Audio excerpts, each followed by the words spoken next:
Well, we now know when we'll get to watch some of these top rookies in the league. Here are some of the offensive players drafted and looking to make an immediate impact on their new teams. A deep, wide receiver class, as you're seeing right here.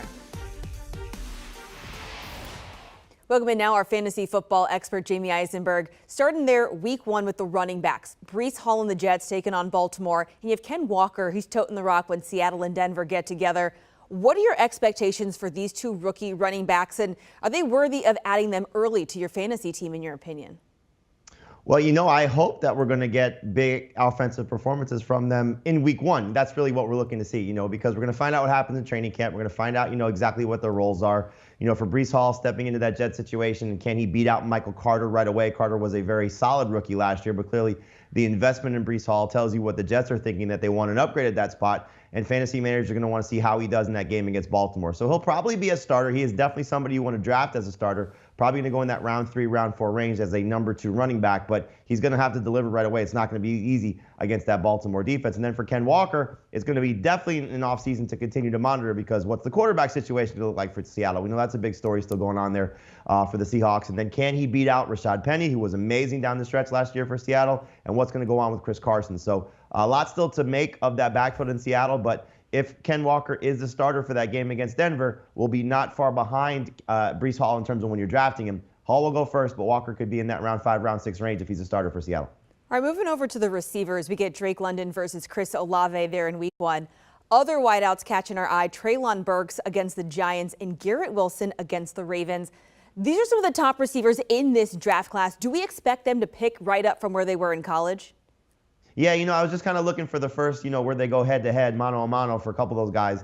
So that first game between Drake London and Chris Olave could be really interesting, especially following the report we got recently about Michael Thomas. If he's still slow with that ankle injury, Olave could be the number 1 guy for the Saints, which would be fun to see how he does connecting with Jameis Winston. And then you look at Drake London, he should be the number 1 receiver for the Falcons. It's going to be really disappointing if he's not. Now, we know they have a pretty impressive tight end in Kyle Pitts, but if these two guys are the number 1 respected targets on their team, could be a fun first game for both those guys. But I do expect Michael Thomas to be there, so Chris Olave might take a backseat, but still, I'm sure we're going to see a lot of fireworks between those two guys. Those 4 receivers that you mentioned, factoring Treylon Burks, factoring Garrett Wilson, those are going to be the first 4 receivers drafted. Sky Moore might work his way into that conversation because he's going to be a high-profile target for the Chiefs. At least that's what we hope. We'll see maybe a guy that we'll talk about in a second, Jamison Williams, how healthy he is. But Garrett Wilson could be the number 1 receiver for the Jets. That should be a fun one against that Ravens defense as well. But I do want to see what that matchup looks like week 1 right from the start. Can you trust Drake London? Can you trust Treylon Burks? Those are going to be the top 2 guys. And then again, London versus Olave in that head-to-head matchup. We'll see how that goes. Well, you mentioned Jamison Williams. We can't wait to see him back out there coming off that torn ACL. And they expect around week 7, right, to make his debut after the Detroit bye. This kid was spectacular at Alabama. How can he be a catalyst for good things to come there in Detroit? Yeah, I actually hope he's on the field before we get to week 7, but you kind of look at the schedule, it just kind of makes sense. They're bye in week 6, so you get that game against Dallas in week 7. So typically what we see with guys coming off that ACL tear, it's going to take, probably in that 9-month range. So, they'll give him all the time he needs. Obviously, Detroit, you heard Jamal Williams, their running back, talking about being a Super Bowl contender. Good for you. We're going to pump the brakes a little bit. We don't think they're going to be a Super Bowl contender right away.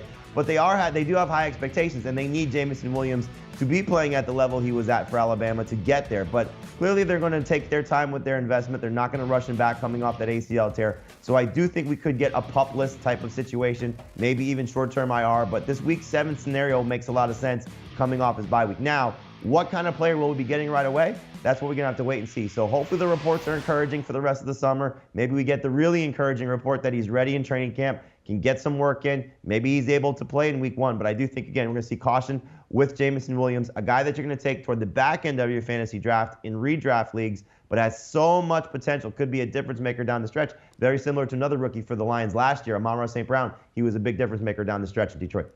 All right, let's talk a little quarterback action. Kenny Pickett staying there in Pittsburgh. Week 4, he faces up against quarterback Zach Wilson. But you kind of mentioned it earlier. It's a true quarterback battle there in Pittsburgh. How soon do you think Pickett will get his chance, and is he worth picking up and when? He's going to be a guy more in super flex leagues where you play 2 quarterbacks, certainly 2 quarterback leagues where you have to start 2 of those passers. But I do think it's something worth keeping on. It's not really just about him. It's about all the pass catchers and the playmakers in Pittsburgh, because Najee Harris is going to be a first-round pick. Deontay Johnson is going to be a high pick. Maybe Chase Claypool, another rookie that they have in George Pickens as well. So we want to see how Kenny Pickett's going to do in that battle with Mitchell Trubisky. But I think if you just look at this Pittsburgh schedule right now, it's not exactly easy. Starting with the Bengals, then they get the Patriots, then you get the Browns. We'll see what's happening with Deshaun Watson at that point. And so if they get off to a slow start and Trubisky's struggling, they'll probably turn to the rookie at some point in that matchup against the Jets. The Jets could be struggling, as we know, getting off to a slow start also there. So it could be an easy landing spot for Kenny Pickett.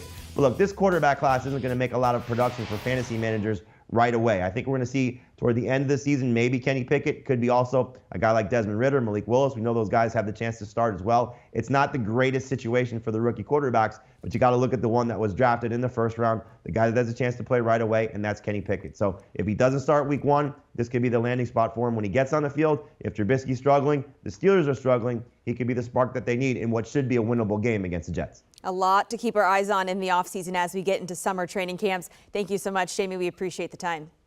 You got it. Thank you. And get more from Jamey and our experts on the Fantasy Football Today podcast. Make sure you download and subscribe today, because it is never too early to start planning for your fantasy lineup. This is the only podcast you need on who to sit, start, waive. Get ready to own your fantasy football league with this podcast. Make sure you download and subscribe today. Do you want a sports network that delivers everything that matters about the game? The highlights, the picks, the instant analysis, no yelling, no fake debates, no politics. Hit the subscribe button and never miss a moment.